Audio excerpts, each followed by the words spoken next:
گرامی قدر سامعین، برادران اہل سنت والجماعت، یہ دنیا ساری کے ساری اللہ کی قدرت کا شاہکار ہے۔ اللہ نے ہمیں زندگی عطا فرمائی، پوری کائنات کو اللہ نے بنایا، یہ سورج، یہ چاند، یہ ستارے، یہ زمین، یہ ہوا، یہ بارش کے قطرے، یہ ریت کے ذرات، اس ساری کائنات کا خالق اللہ ہے، اور انسان کا خالق بھی اللہ ہے، اور اللہ نے انسان کو زندگی عطا فرمائی۔ اگر انسان تھوڑا سا اپنے تصور کو وسیع کرے اور اوپر سے نیچے نگاہ کرے اور اس پہلو پر غور کرے کہ دنیا کے مختلف خطے ہیں، مختلف ممالک ہیں، ہر خطے میں، ہر ملک میں انواع و اقسام کے انسان بستے ہیں، زبانیں مختلف ہیں، رنگ مختلف ہیں، نسلیں مختلف ہیں، ہر خطے کے قانون الگ ہیں، ضابطے الگ ہیں، اصول الگ ہیں۔ تو اللہ رب العالمین نے جیسے اس دنیا کو بنایا، اس کائنات کو بنایا اور انواع و اقسام کے انسان پیدا فرمائے، تو اگر انسان اپنے علاقے کو چھوڑ کر، اپنے خطے کو چھوڑ کر دوسرے خطے میں جانا چاہتا ہے، سفر کرنا چاہتا ہے، نقل مکانی کرنا چاہتا ہے، تو وہ پوری معلومات حاصل کرتا ہے کہ وہاں کا موسم کیسا ہے، وہاں کا رہن سہن کیسا ہے، وہاں کی زبان کیسی ہے، وہاں کے قوانین کیسے ہیں، اصول اور ضابطے کیا ہیں۔ اگر وہ معلومات حاصل نہ کرے، ایسے ہی سفر شروع کر دے، تو وہاں پر جا کر پریشان ہو، جیسے کوئی کاٹن کے کپڑے پہن کر ناران کاغان مری چلا جائے، یا گرم کپڑے پہن کر گرم ترین علاقے میں چلا جائے، تو وہ پریشان ہوگا۔ تو اسی طرح اللہ رب العالمین نے دو جہان بنائے ہیں، ایک جہان دنیا کا ہے اور ایک جہان آخرت کا ہے۔ اللہ نے دنیا کے جہان کی حقیقت کو بھی خود اللہ نے بیان فرمایا، اور آخرت کے جہان کی حقیقت کو بھی اللہ نے خود بیان فرمایا۔ دنیا کیا ہے، اس کی حقیقت کیا ہے، اس کی ضرورتیں کیا ہیں، اس کے مسائل کیا ہیں، اور آخرت کیا ہے، اس کی حقیقت کیا ہے، اس کی ضرورت کیا ہے، یہ ساری باتیں اللہ نے خود ہمیں بتلائی۔ دنیا کی حقیقت بھی اللہ نے بتلائی، آخرت کی حقیقت بھی اللہ نے بتلائی۔ دنیا کا کوئی پڑھا لکھا انسان، کوئی فلاسفر، کوئی عقل مند، اپنے آپ کو سمجھنے والا، وہ دنیا کو اپنی نظر سے دیکھتا ہے، حالانکہ دنیا کو بنانے والا اللہ ہے، تو اللہ ہی سے پوچھنا پڑے گا کہ یہ دنیا کی حقیقت کیا ہے۔ اللہ تعالیٰ ہی بتلائیں گے کہ دنیا کیا چیز ہے۔ ہماری نظر میں صبح و شام اور روپیہ پیسہ اور دنیا کے معاملات کچھ حل کر لیے، کچھ حل طلب ہیں، کچھ اور معاملات ہیں، ہماری نظر میں دنیا بس صرف اتنی ہے۔ اللہ رب العالمین سے پوچھنا پڑے گا کہ اے اللہ، دنیا تو نے بنائی ہے، تو بتا کہ دنیا کی حقیقت کیا ہے۔ اور یہ اصول ہے دنیا کا بھی، کوئی چیز کوئی بناتا ہے تو اس کو، اس کی حقیقت کو، اس کے استعمال کا طریقہ بھی وہی بتلائے گا۔ اب بازار سے ایک استری لے آئیں، اب استری بنانے والے نے بتلایا کہ اس کو استعمال کیسے کرنا ہے، اگر اس کے بتائے ہوئے طریقے پر استعمال کریں گے تو فائدہ ہوگا۔ اگر آپ یہ سمجھیں کہ میں نے پیسے خرچ میں نے کیے ہیں تو میں اپنی مرضی سے استعمال کروں گا، تو پھر اس کو فائدہ نہیں ہوگا۔ تو اللہ رب العالمین سے پوچھتے ہیں کہ اللہ، دنیا کو تو نے بنایا، دنیا کی حقیقت ہمیں بتلا کہ دنیا کیا ہے۔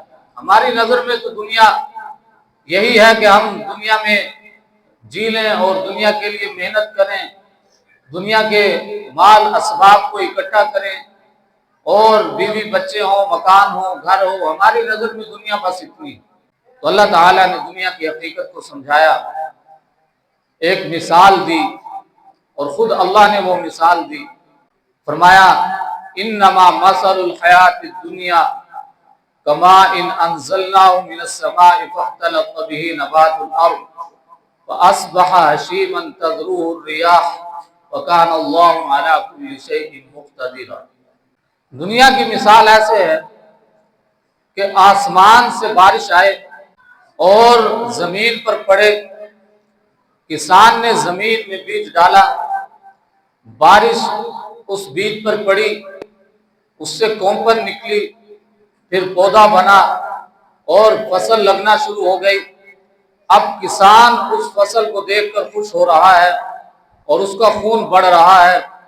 ایک دن آیا کہ فصل پک گئی، تیار ہو گئی، اور اس نے دانے الگ کیے، بھوسا الگ کیا، مثلا گندم کو لے لو، اور پھر کیا ہوا؟ اچانک طوفان آیا اور ساری فصل کو اڑا کر رکھ دیا۔ اللہ فرماتے ہیں دنیا کی مثال بھی ایسے کہ انسان اپنے آغاز پر غور کرے کہ وہ ایک ناپاک قطرے سے اللہ نے اس کو وجود بخشا، پھر ماں کے پیٹ میں 9 مہینے تک اس کو رزق دیا، دنیا میں آیا، بچپن گزارا، جوانی گزاری، دنیا میں محنت کی، دوڑ دھوپ کی، بیوی بچے ہوئے، مکان بنایا، بڑے بڑے خواب سجائے، لیکن پھر کیا ہوا کہ ایک دن اچانک فرشتہ آیا اور اس کی روح نکال کر لے گیا۔ اب کیا ہے کہ مسجد کی چارپائی ہے، لٹھے کا کفن ہے، مٹی کا ڈھیر۔ اللہ فرماتے ہیں کہ بس دنیا کی مثال ایسے ہی کہ جیسے بارش برسے، پودا تیار ہو اور فصل تیار ہو جائے، اس کو الگ الگ کیا جائے، طوفان آئے ساری فصل کو اڑا کر لے جائے۔ اے انسان، تو دنیا کو جو بہت کچھ سمجھ رہا ہے، 40 سال 50 سال زندگی تو نے محنت کی، بڑے بڑے خواب سجائے اور بڑی محنتیں ریاستیں کی، دنیا کے لیے نہ دن دیکھا، نہ رات دیکھا، نہ دھوپ دیکھی، نہ چھاؤں دیکھی، اور اتنی محنت کرتا رہا، آخر ایک دن فرشتہ آیا، تیری روح کو نکال کر لے گیا۔ اب صرف مسجد کی چارپائی ہے، لٹھے کا کفن ہے، مٹی کا ڈھیر ہے، بس یہی دنیا کی مثال۔ کیسی مثال اللہ نے، اتنی آسان مثال، ہر کوئی سمجھ سکے۔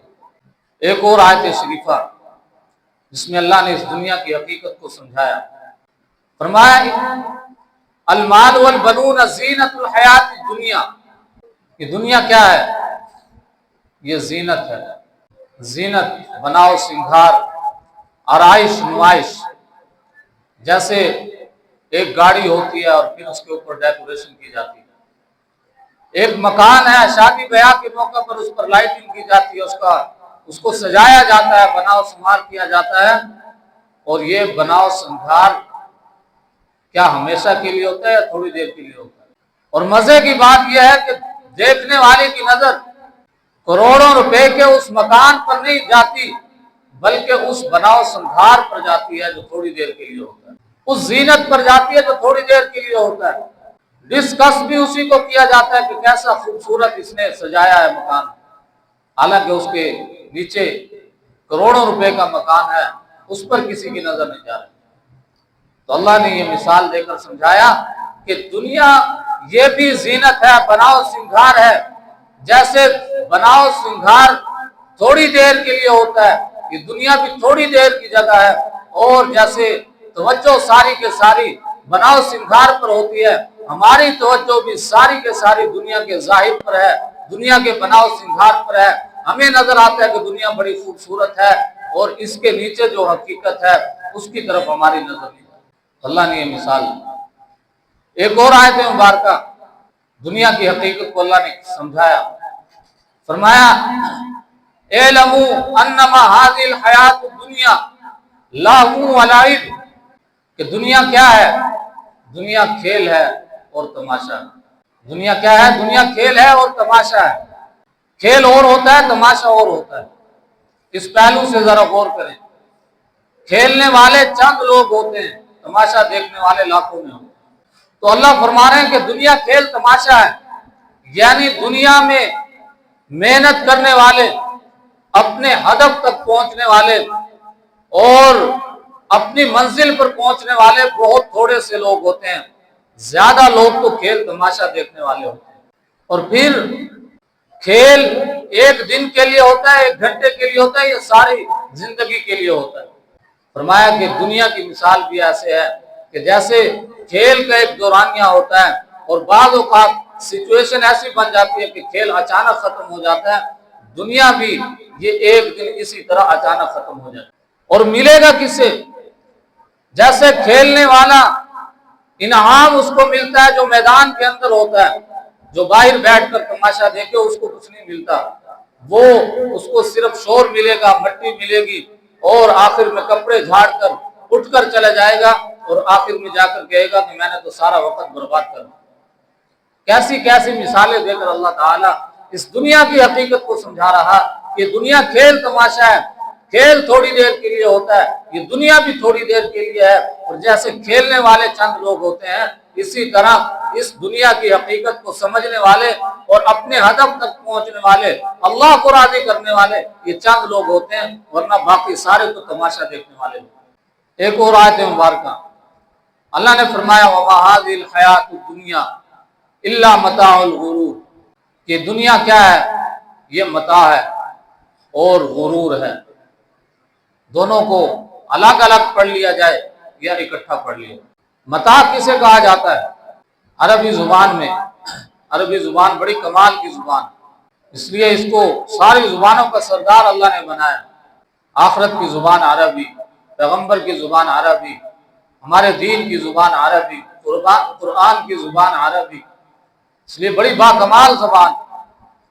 ایک جانور ہے شیر، سینکڑوں نام عربی کے اندر اس کے ملیں گے، ہر صفت کے لحاظ سے اس کا الگ نام ہوگا۔ ہمارے ہاں تو شیر شیر ہوتا ہے، بس ایک ہی نام۔ تو ہم دنیا کے سامان، ہمارے نزدیک سامان تھوڑا ہو یا زیادہ ہم اس کو سامان ہی کہتے ہیں، لیکن اللہ نے جو مثال دی فرمایا متاع، دنیا متاع ہے۔ متاع کسے کہا جاتا ہے عربی زبان کے اندر؟ وہ تھوڑا سا سامان جو شاپر کے اندر آ جائے اور بندہ اپنے ہاتھ میں اٹھا لے، یا پرانے زمانے کے اندر گٹھڑی بنا لی جاتی تھی اور اس کو اپنے سر پر رکھ دیا جاتا تھا۔ اللہ فرماتے ہیں کہ دنیا کی مثال ایسی ہے۔ یہ دنیا ایک شاپر ہے جو تمہیں بہت بڑی نظر آ رہی ہے، بہت خوبصورت نظر آ رہی ہے، اللہ کے نزدیک اس دنیا کی حیثیت ایک شاپر جتنی ہے، ایک گٹھڑی جتنی ہے۔ پھر اس ایک شاپر کے لیے، گٹھڑی کے لیے اس اللہ کو ناراض کیوں کرتے؟ پھر نماز کیوں نہیں ادا کرتے وقت پر؟ پھر اللہ کے احکام کو کیوں نہیں مانتے؟ ایک شاپر کی خاطر، ایک گٹھڑی کی خاطر اس اللہ کو ناراض کرتے ہو؟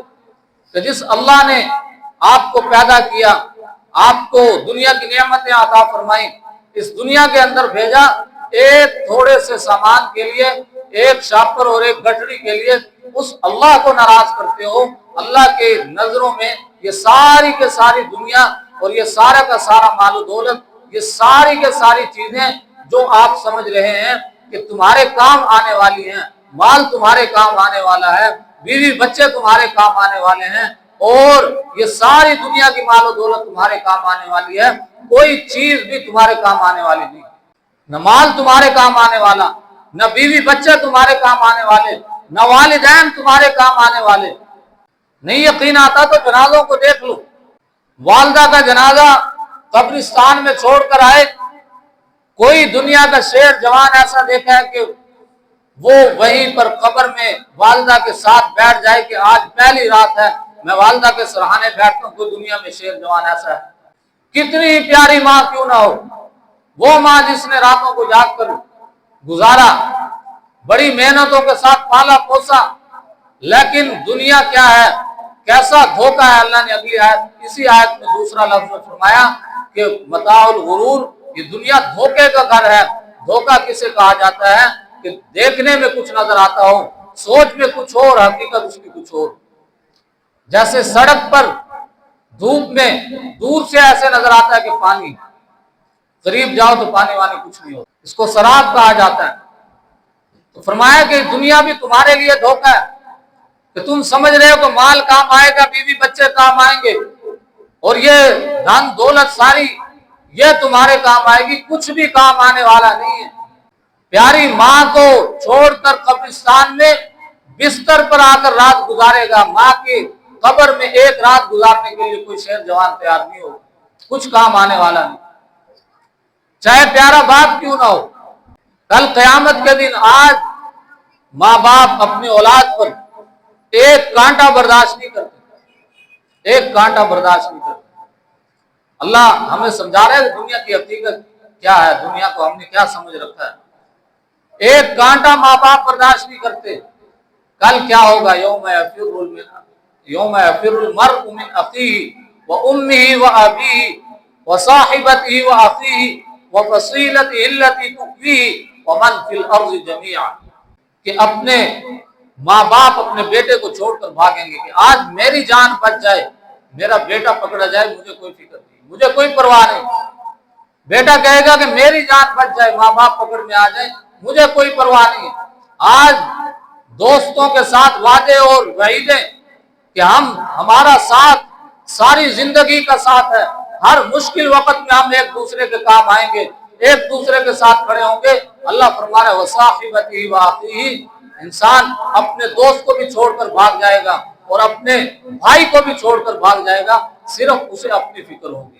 یہ دنیا ایسا دھوکے کا گھر ہے کہ ہم نے دنیا کے سب کچھ سمجھ رکھا ہے اور اس دنیا کو راضی کرنے کے لیے ہم ہر حد تک چلے جاتے ہیں، حلال اور حرام کو نہیں دیکھتے، جائز اور ناجائز کو نہیں دیکھتے۔ لیکن اللہ فرما رہے ہیں کہ یہ دھوکہ ہے۔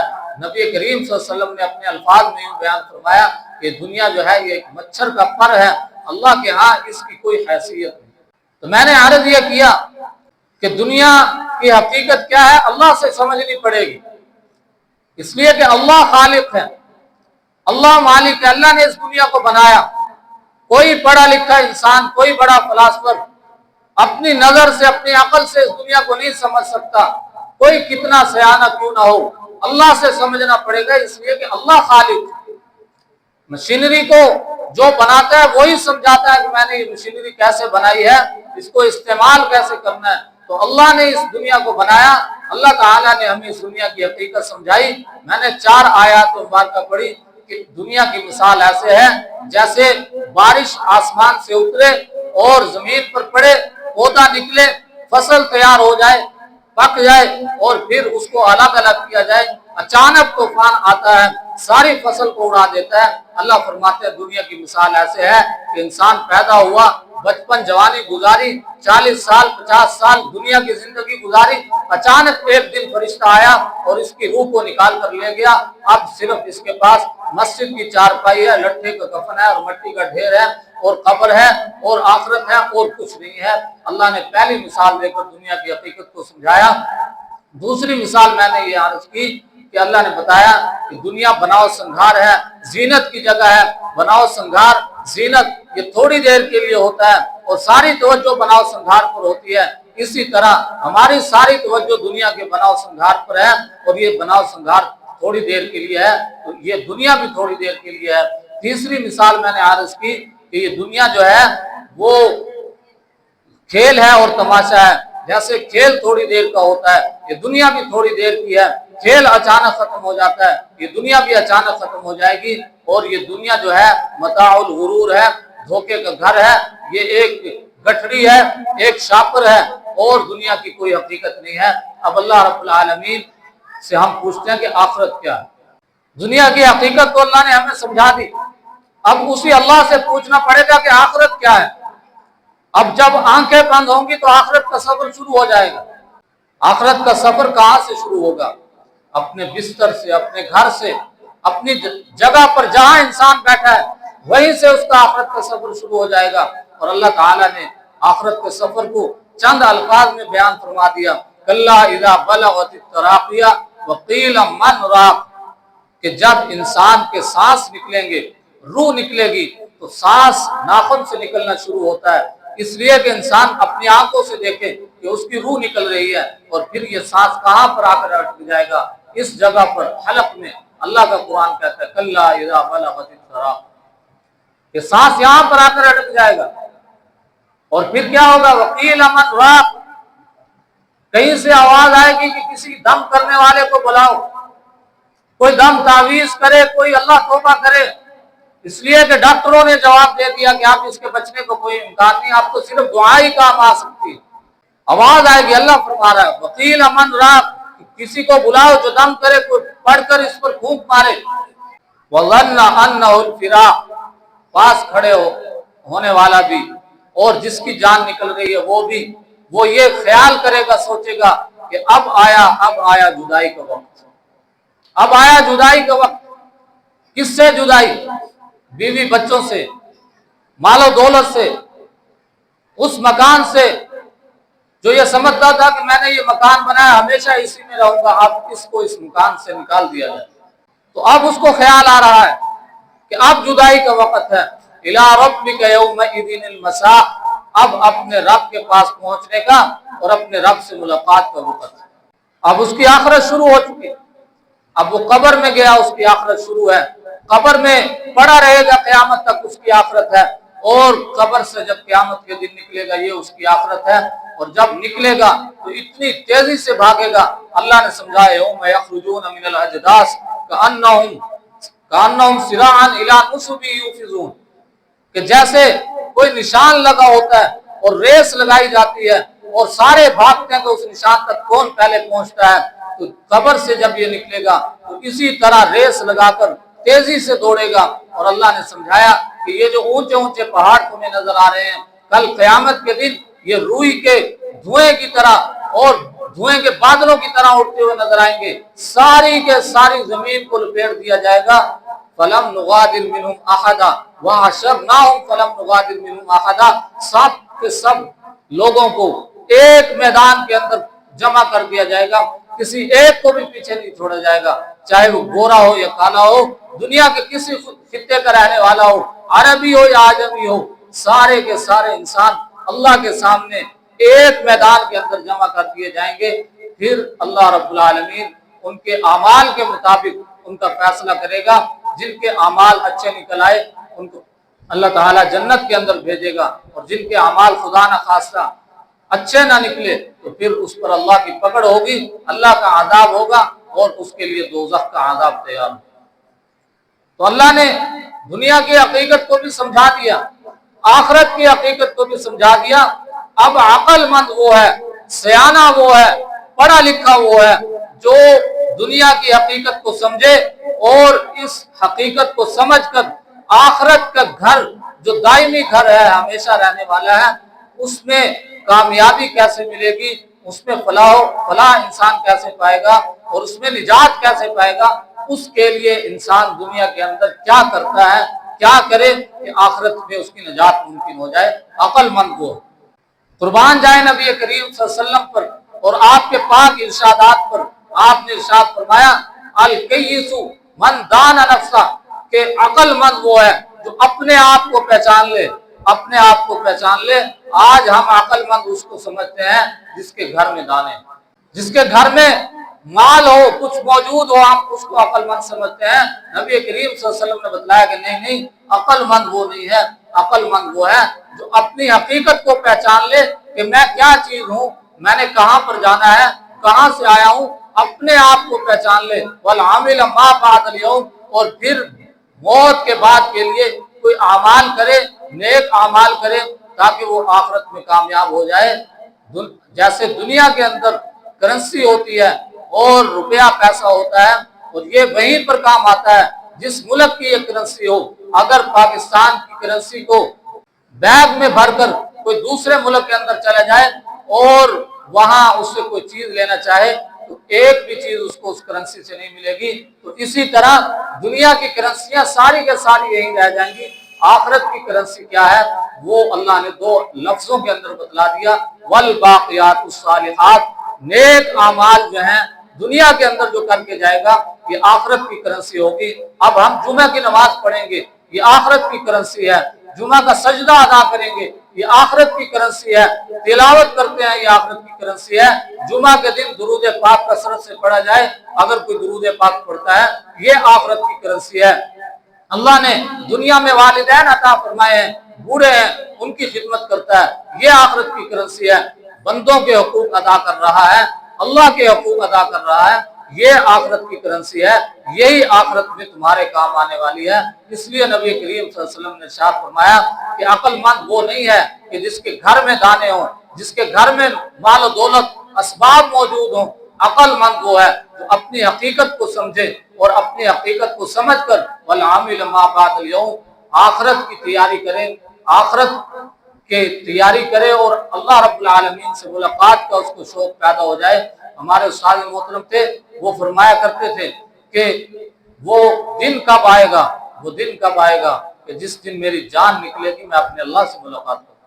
کیسے لوگ تھے دنیا کے، اس لیے کہ دنیا کو سمجھا، دنیا کی حقیقت کو سمجھا، اور اس دنیا کے اندر رہ کر اللہ کو اتنا راضی کر دیا، اتنا راضی کر دیا کہ آپ انتظار اس بات کا ہے کہ وہ اپنی زبان سے بار بار کہتے ہیں کہ پتہ نہیں وہ وقت کب آئے گا جب میری روح نکلے گی اور میں اپنے رب سے ملاقات کروں گا۔ تو اس لیے ہمیں بھی اس دنیا کی حقیقت پر غور کرنا چاہیے، سمجھنا چاہیے کہ اس دنیا کے لیے جو دھوکے کا گھر ہے، کھیل تماشا ہے، بناؤ سنگھار ہے، اور یہ ایک طوفان ساری جس طرح فصل کو اڑا دیتا ہے، اس طرح ہماری زندگی ایک دن فرشتہ آئے گا، ہماری زندگی کا بھی اسی طرح خاتمہ ہو جائے گا اچانک سے۔ تو ہمیں اس حقیقت کو سمجھ کر اپنی آخرت کے لیے تیاری کرنی چاہیے۔ دعا ہے کہ اللہ رب العالمین سمجھنے عمل کرنے کی توفیق عطا فرمائے۔ وآخر دعوانا الحمدللہ۔